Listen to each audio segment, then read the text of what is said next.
Bonjour, nous sommes le jeudi 15 octobre 2015 et si vous êtes dans la région de Douai, dans le nord ce soir, n'hésitez pas à venir m'écouter. Je remettrai l'annonce qui explique exactement où à Douai a lieu la conférence. Ce matin, je suis à Bruxelles, au Haut Comité pour l'avenir du secteur financier belge. Et avant-hier, je me trouvais à Montpellier. Montpellier, j'ai parlé aux étudiants de la faculté de sciences économiques, ce qui n'est pas si souvent le cas. Et ordinairement, quand on m'invite à parler de l'un de mes livres. Et récemment, bien sûr, on me demande de parler du livre sur Keynes, Pensez tout à l'économie avec Keynes. Mais là, le doyen de la faculté de Montpellier de sciences économiques m'avait demandé de parler spécifiquement de l'euro. Et ça m'a permis de mettre un petit peu ensemble mes arguments sur l'euro, où il en est, ce qu'on pourrait faire. Et j'en ai fait un texte que je vous soumettrai, que je vous montrerai. Je l'intégrerai peut-être dans le livre que je termine, qui s'appelle Le dernier qui s'en va éteint la lumière. Et j'en ai fait un résumé hier à l'intention de la revue Trends Tendance, une revue belge, mais dont je mets les textes que je publie là, je les mets en ligne sur le blog un peu plus tard. Alors voilà, donc une vision sur l'euro un petit peu qui ressemble pas. Vous allez voir, une fois que moi j'ai mis tous mes arguments ensemble, ça ressemble pas tout à fait à ce qu'on lit ailleurs, même sous la plume de gens qu'on considère comme très proches de moi. Et il y aura en novembre d'ailleurs une grande discussion avec monsieur Varoufakis, monsieur Oscar Lafontaine. Je participerai à ça. C'est organisé par le parti de gauche. Ce sera en novembre à Paris. Le lieu n'a pas encore été décidé, mais voilà, on vous tiendra au courant. Il y aura pas mal de monde. Comme j'étais à Montpellier hier, j'en ai quand même profité pour aller discuter avec l'ami Jean-Claude Michéa. Vous savez, il y a un certain nombre de gens dont je me considère proche, et je ne suis pas le seul à me considérer comme tel, des gens comme Stigler, Lordon, Michéa, Alain Suppiot. Il est bon de maintenir un dialogue. Et dans la conversation qu'on a eue, euh, Michel a tenu à attirer mon attention sur ce que fait ce mouvement d'inspiration allemande. Enfin, ce sont surtout les Allemands qui font ça, de critique de la valeur. Moi, c'est pas tout à fait ma tasse de thé, et pas simplement parce qu'ils disent que pendre de moi, mais il considère, Michel, et je crois qu'il a raison, que nous sommes quand même des gens comme ça, et puis ceux que je viens de citer.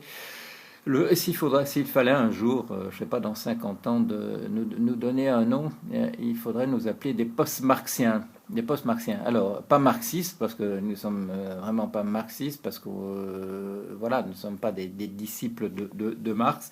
Nous ne sommes pas non plus des marxiens, au sens où nous serions je dirais, des gens qui font reposer toutes leurs analyses sur Marx avec un regard critique qui ferait qu'on ne soit pas des marxistes à proprement parler, mais nous sommes peut-être tous effectivement des post-marxiens. Et un livre que Michel me recommande de lire, c'est par Lohoff et Trenkel. Voilà, ce sont des Allemands. J'ai vu le titre de ce livre quand il a paru en 2014. Ça dit, je me souviens peut-être plus exactement du titre, mais ça dit quelque chose comme ni la ce n'est ni la spéculation ni la dette qui sont les causes de la crise. Alors, voyant un titre comme celui-là, j'ai vraiment pas eu envie de lire le livre. Parce que ça rejoint ce que pourrait écrire n'importe quel libéral ou ultralibéral.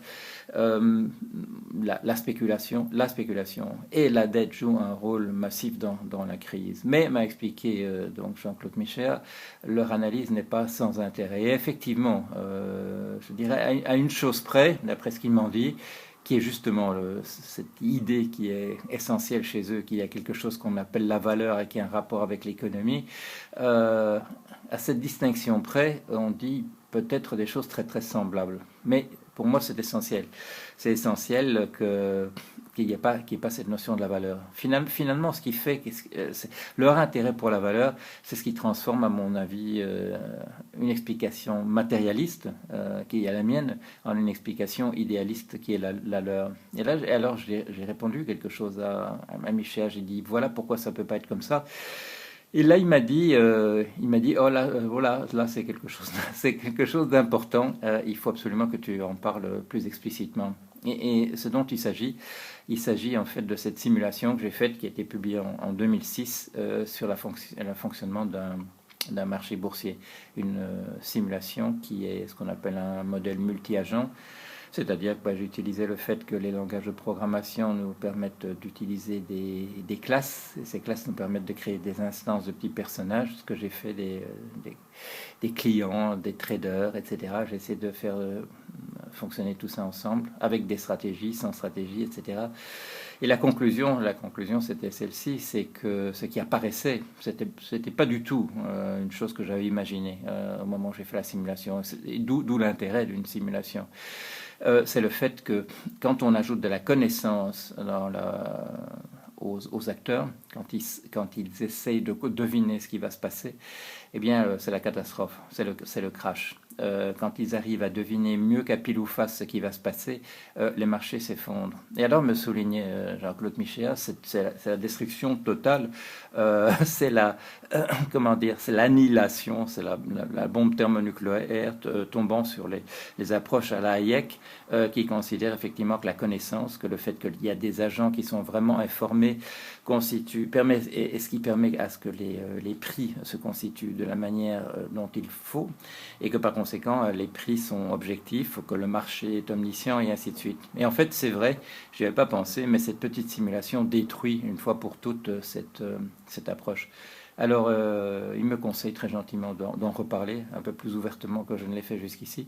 Et je vais le faire, effectivement, parce que c'est vrai, c'est peut-être l'argument massu, c'est peut-être l'arme de destruction massive qui peut détruire une fois pour toutes cette idée de l'objectivité du prix en fonction de ce qui serait une valeur objective. Voilà, toutes des questions sur lesquelles il faut revenir, toutes des questions qui se posent, on dira peut-être dans une approche post-marxienne, des questions qui se posent maintenant. Voilà, allez, à la semaine prochaine.